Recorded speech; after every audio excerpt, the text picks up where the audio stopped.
Assalamu alaikum wa rahmatullahi ta'ala wa barakatuh.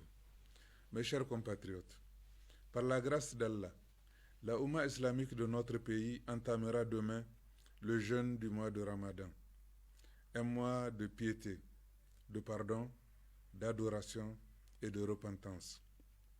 En effet, le croissant lunaire a été aperçu aujourd'hui dans plusieurs localités de notre pays. Cette année, le jeûne du mois de Ramadan intervient dans un contexte caractérisé par de multiples défis. Ce contexte défavorable requiert de tous davantage d'unité et de solidarité. La situation sécuritaire est au centre de nos préoccupations. Les groupes armés terroristes et criminels, quoique affaiblis, continuent de s'attaquer aux populations civiles en opérant des rapts de personnes contre rançon et en volant le bétail. Je salue la bravoure et l'efficacité de nos éléments de force de défense et de sécurité et m'incline devant la mémoire de tous ceux qui sont tombés sur le champ d'honneur au nom de la patrie. La sécurité est l'affaire de tous.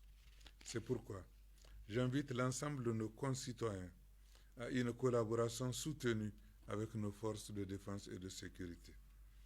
Le gouvernement poursuivra ses efforts pour garantir la sécurité des personnes et de leurs biens sur l'ensemble du territoire national.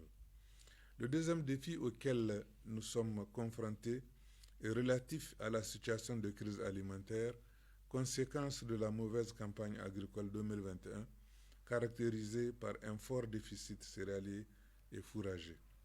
Cette situation expose près de 4 millions de nos compatriotes à l'insécurité alimentaire. Pour y faire face, le gouvernement met en œuvre un plan de soutien, incluant la vente à prix modéré de céréales, la distribution de vivres et de cash pour les populations vulnérables et d'aliments de bétail en zone pastorale.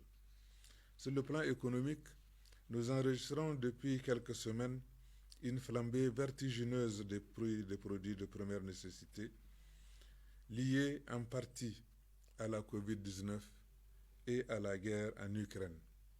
Très tôt, le gouvernement a engagé un dialogue avec les opérateurs économiques afin d'inverser la tendance haussière du prix de ces produits.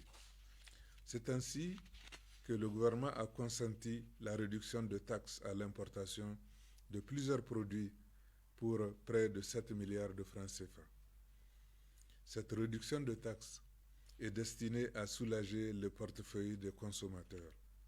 Je demande donc aux opérateurs économiques d'éviter la surenchère des prix et de prendre en compte les efforts fournis par l'État. Les services compétents ont été instruits, en effet, pour porter une attention particulière sur les prix des produits de première nécessité sur les différents marchés. Mes chers compatriotes, à cette veille de Ramadan, le président de la République, chef de l'État, son Excellence Mohamed Bazoum, m'a chargé de vous transmettre ses vœux les plus ardents de bon Ramadan. En effet, ces instants précis, il a une pensée particulière pour tous nos compatriotes en situation de vulnérabilité. Je vous invite, mes chers compatriotes, à davantage de partage, de solidarité et de bienveillance envers les plus faibles, ceux qui ont besoin d'assistance pour passer le jeûne du mois de Ramadan dans des conditions d'humanité et de dignité. Je vous invite à multiplier les prières et les invocations, conformément à la tradition du prophète Mohammed sallallahu alayhi wa sallam, à implorer Allah subhanahu wa ta'ala pour qu'il descende sa miséricorde et sa clémence sur notre pays et sur le monde entier, et qu'il nous débarrasse définitivement du phénomène du terrorisme et de la violence aveugle. Je vous invite à cultiver au quotidien la cohésion sociale, le pardon et la tolérance, tels que nous l'enseigne notre livre saint. Au nom du président de la République et du gouvernement, je souhaite à tous les fidèles musulmans un excellent mois de Ramadan. Puissent ces moments de recueillement et de dévotion nous procurer davantage de paix, de sécurité et de bien-être collectif. Puisse Allah nous accorder la meilleure rétribution de nos actes de foi et d'adoration. Amin. Assalamu alaikum wa rahmatullahi ta'ala wa barakatuh.